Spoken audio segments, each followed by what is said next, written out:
এটা হলো খাগড়াছড়ি গেট। এখানে একটু থামলাম, থামে একটু ভিডিও টিডিও বানাইলাম, কারণ চলে যাব আমরা সাজেক। সাজেক যেতে খাগড়াছড়ি গেট পার হয়ে চলে গেলাম স্কটে, সেনাবাহিনীর স্কটে।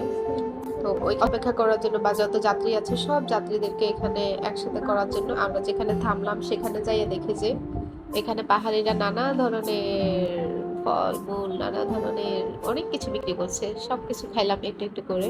এরপর যেতে যেতে লেগে গেল খিদা। এরপরে দেখেন আমাদের একজন পাশে খাচ্ছে। এরপর ওইখানে সাজেকে গেলাম, যে সারা রাত থেকে এরপর এখানে চলে এলাম বাঁশ খেতে। দেখেন মাঝে মধ্যে আমরা অনেক চিন্তিত হয়ে যাই যে আমাদেরকে কে বাঁশ দিল। মাঝে মধ্যে চিন্তা করার কোনো কারণ নেই, বাঁশ দিল। দেখেন অনেক সময় বাঁশের ভিতরে চাও থাকতে পারে। যাই হোক, চাটা ডাবডুব খেয়ে চলে গেলাম কেনাকাটা করতে।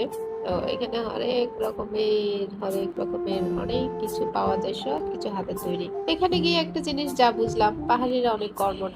পাহাড়িরা প্রাকৃতিক যত জিনিস আছে সব জিনিস দিয়ে কিছু না কিছু করতে ব্যস্ত থাকবে ওরা এখানে। আর ওইখানে আরেকটা জিনিস দেখলাম, খুব ভোরবেলা, যেহেতু আমরা বাইকে গিয়েছি, খুব ভোরবেলা ওইখানে যে চাঁদের গাড়িগুলো আছে, সে চাঁদের গাড়িগুলো করে 20-25 জন, 30 জন, 40 জন করে করে মহিলারা বের হয়ে যায়। ওইখানে আমি দেখি পুরুষদের থেকে মহিলারাই বেশি কর্মঠ। আচ্ছা, যাই হোক, আরেকটা জিনিস খেয়াল করলাম, এখানে যেতে যেতে যত বাড়ি দেখলাম, সব বাড়ির ভিতরে একটা জিনিস খেয়াল করলাম, ছোট ছোট যত পিচ্ছি পিচ্ছি বাচ্চারা আছে, সব বাচ্চাদেরকে রেখে, একা ঘরে রেখে, প্রত্যেকটা মহিলারা তাদের আশেপাশে বাড়ি ঘরে বা পাহাড়ের আশেপাশে যত জিনিস রোপণ করেছে, যত ফলমূল রোপণ করেছে, সব ফলগুলা ওরা নিয়ে এসে সকাল থেকে বিক্রি করে, এবং বিক্রি করে তারপর গিয়ে ওরা বাসায় ফেরে। আর বাকি যে জিনিসগুলো আছে, বাঁশ আছে বা বিভিন্ন টাইপের যেগুলো দিয়ে হাতে কাজ করা যায়, দেখেন এখানে যত জিনিস আপনারা, যত প্রোডাক্ট আপনারা দেখবেন, ম্যাক্সিমাম প্রোডাক্ট কিন্তু এখানে হাতের তৈরি।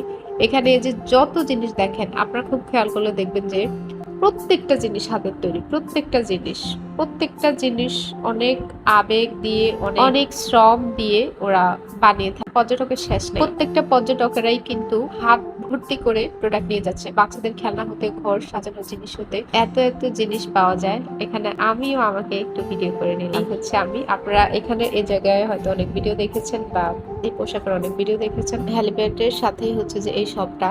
তো এখানে হচ্ছে নাস্তার ব্যবস্থা আছে। নাস্তা খেতে খেতে পাশে আসলে আমরা অর্ডার দিয়েছি খিচুড়ি। তো খিচুড়ি আস্তে আস্তে যাওয়ার সময় লাগছে। যাই হোক, আমি এখানে যত খেলনা টেলনা আছে, কোনটা কিভাবে কাজ করে আমি একটু অ্যাপ্লাই করে দেখছিলাম। প্রত্যেকটা খেলনা আসলে আমি হাতে হাতে করে দেখছিলাম, এবং কোনটা কিভাবে মজা দেয় সব দেখছিলাম।